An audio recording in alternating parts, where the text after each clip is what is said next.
Oke, selamat pagi sahabat elektronik, kakek muda dimanapun. Buat teman-teman pemula, kali ini saya akan membahas sedikit tentang salah satu komponen yang sering kita jumpai atau yang sering kita pakai, yaitu dioda. Ya, fungsi dioda itu banyak macam, ya bisa dipakai buat alat sensor panas, untuk di amplifier, atau sebagai sekring atau saklar atau pengaman. Ada juga dipakai untuk di rangkaian arus power supply. Dia akan merubah dari arus AC menjadi DC, untuk penyiara, untuk penstabil tegangan, dan juga sebagai alat sensor cahaya yang biasa dipakai di foto, itu dioda foto ya. Jadi di sini sudah ada beberapa dioda yang nanti akan kita bahas, yaitu yang pertama dioda yang paling simpel dulu ya. Dioda paling simpel yaitu dioda LED ya, yaitu lampu LED. Ini juga sebagai dioda, sebagai indikator untuk lampu penerangan ya. Itu terus yang berikut kita juga bisa melihat ini adalah dioda breaks. Itu ada beberapa macam ya. Ada ini juga termasuk dioda breaks ya, sahabat elektronik. Ini juga termasuk dioda breaks, bentuknya sisir. Terus juga seperti ini ya, ini. Dan juga ada dioda Zener ya. Dioda Zener ini lebih banyak dipakai dalam sebuah rangkaian untuk penstabil tegangan. Itu terus ada dioda foto. Saya nggak punya contohnya karena memang agak susah saya mencarinya komponen itu. Oke, baik sobat elektronik, yang pertama kita harus tahu sedikit bagaimana cara mengetahui. Untuk cara kerjanya sudah kita mengetahui apakah dioda ini masih bagus apa enggak ya. Kadang-kadang yang kita baru beli di toko pun belum tentu bagus, maka kita belajar untuk bagaimana cara mengukur atau mengetes dioda itu masih bagus atau enggak gitu ya.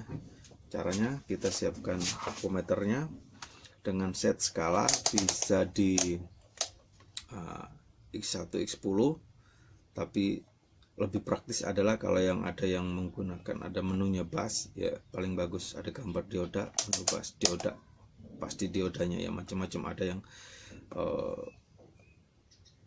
multitester, ada yang tidak memiliki fitur itu. Teman-teman bisa menggunakan dari set skala X10 ohm atau X1 ohm juga boleh. Tapi di sini saya selalu menggunakan di fitur menunya di bus, sehingga kita bisa tahu ketika bagus akan ada bunyinya seperti ini ya.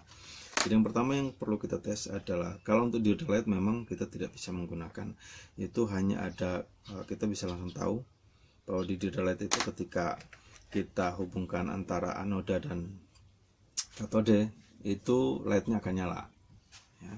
Kita bisa coba tes untuk dioda LED-nya dulu ya, seperti ini. Ini bagian yang kakinya, bagian yang dalam kita bisa lihat pendek lurus, itu biasanya yang katodanya atau yang negatifnya. Nah, kita bisa tes.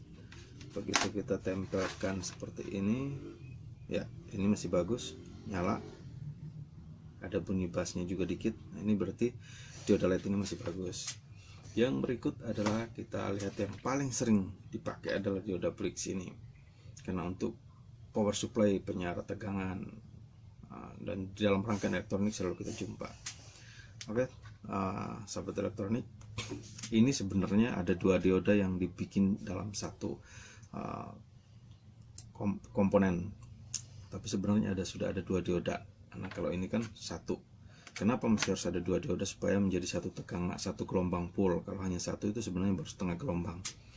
Maka ini dibuatlah untuk lebih praktisnya, dalam satu komponen sudah ada dua dioda.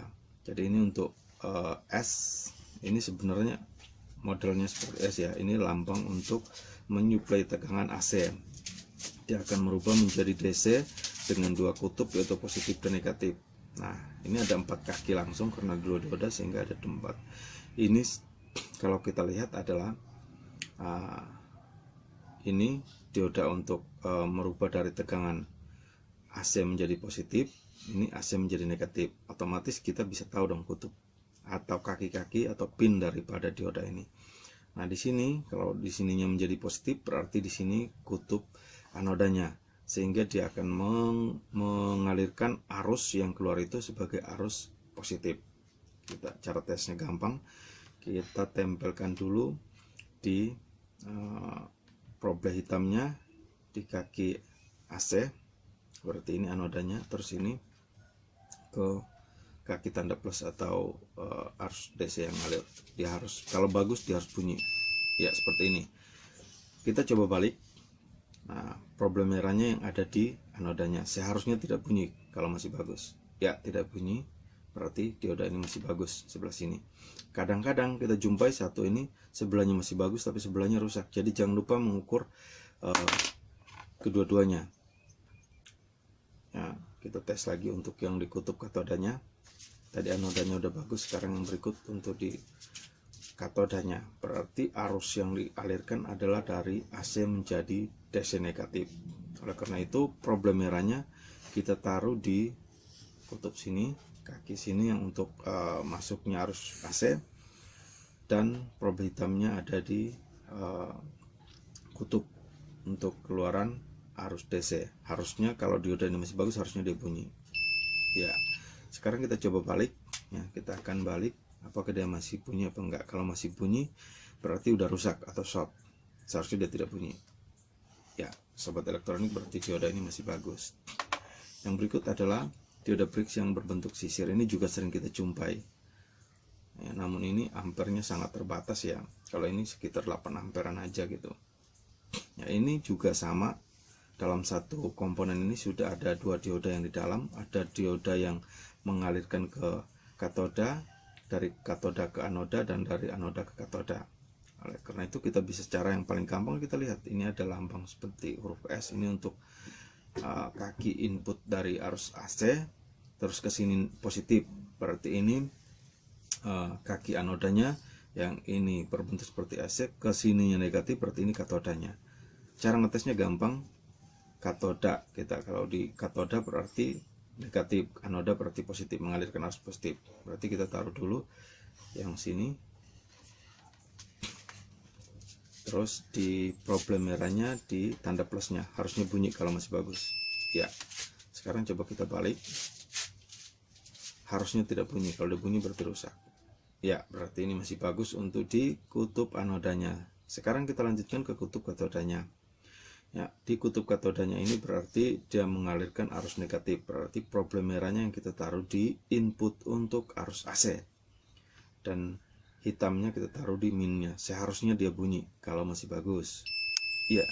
Sekarang kita balik lagi ya, seharusnya dia tidak bunyi. Yang berikut ini juga salah satu contoh dari dioda BRIX juga yang sering kita jumpai, ini untuk ampere-ampere kecil ya, seperti ini ya. Ini tandanya adalah dia tidak ada tulisan plus minusnya, tapi tandanya adalah ada bagian yang diberi warna putih. Jadi bagian yang diberi warna putih ini adalah katodanya, bagian yang hitam ini anodanya, atau bagian ini positifnya, sehingga kalau kita memberikan tegangan di bagian sini, maka arus yang keluar ke sini ini akan positif ya. Oke, sekali lagi saya ulangi, bagian yang diarsir itu adalah katoda, dan bagian yang hitam itu adalah anoda atau positifnya. Cara kerjanya dia ini adalah ketika kita memberikan tegangan pada bagian yang positif, maka dia akan mengalirkan arus positif. Tapi andai kata kita akan balik, kita memberikan tegangan pada bagian yang diarsir putih atau katodanya, maka dia akan mengalirkan tegangan negatif. Oke, sekarang kita tes. Ini kita coba mengukur, ini adalah bagian yang anoda, ini katodanya ya. Jadi seharusnya ini karena ini adalah dia mengalirkan arus positif, berarti kita meletakkan probe merahnya ini di bagian yang berwarna putih ya. Ini berwarna hitam, kalau bagus seharusnya dia bunyi. Oke, selanjutnya kita balik, probe merahnya kita kasih di anodanya Ini untuk di katodanya. Kalau bagus harusnya dia tidak bunyi. Oke, selanjutnya saya ada, ini masih ada yang dia Degener ya. Ini 18 volt ya, 18 volt untuk 2 ampere. Ini ya, seperti ini 18 volt. Dia ada di sini ada langsung ada tulisannya 18 voltnya, cuman kecil, kita tidak kelihatan di sini. Biar cara ngetesnya juga gampang, yaitu kita meletakkan probe hitam di bagian anoda dan probe merah di bagian katodanya. Kalau bagus dia harus bunyi ya. Setelah itu kita coba balik, Oke, sekarang ya, berarti ini masih bagus. Oke sobat elektronik, terakhir saya menyediakan satu dioda supaya kita tahu ya, satu dioda yang memang udah sengaja saya short, saya rusakin untuk kepentingan kita mengukur ya. Jadi ini kita coba, ini kan bagian yang anodanya, seharusnya kita letakkan yang probe hitam, probe merahnya bagian katodanya. Nah, dia bunyi. Sekarang saya balik, bagian yang hitamnya ada di katoda, bagian yang merah ada di anodanya sekarang. Nah, masih bunyi juga ya. Jadi ini masih bunyi. Setelah kita balik ininya juga masih bunyi. Nah, ini menandakan bahwa dioda ini sebenarnya sudah rusak, tidak layak untuk kita gunakan lagi. Oke, demikian sahabat elektronik, ini sebenarnya video ini saya buat untuk teman-teman kita yang masih pemula, untuk ingin belajar, karena kadang-kadang juga banyak yang bertanya gimana sih caranya mengetahui dioda ini masih bagus apa enggak, terus kutub-kutubnya seperti apa, cara kerjanya seperti apa. Itu semoga video ini bisa bermanfaat buat teman-teman pemula yang masih ingin belajar, menambah ilmunya. Dan jangan lupa sobat elektronik untuk tonton video ini ya, like, subscribe, sama comment and share. Kita berbagi kepada rekan-rekan sobat elektronik yang lain supaya kita makin bertambah ilmunya. Demikian, terima kasih.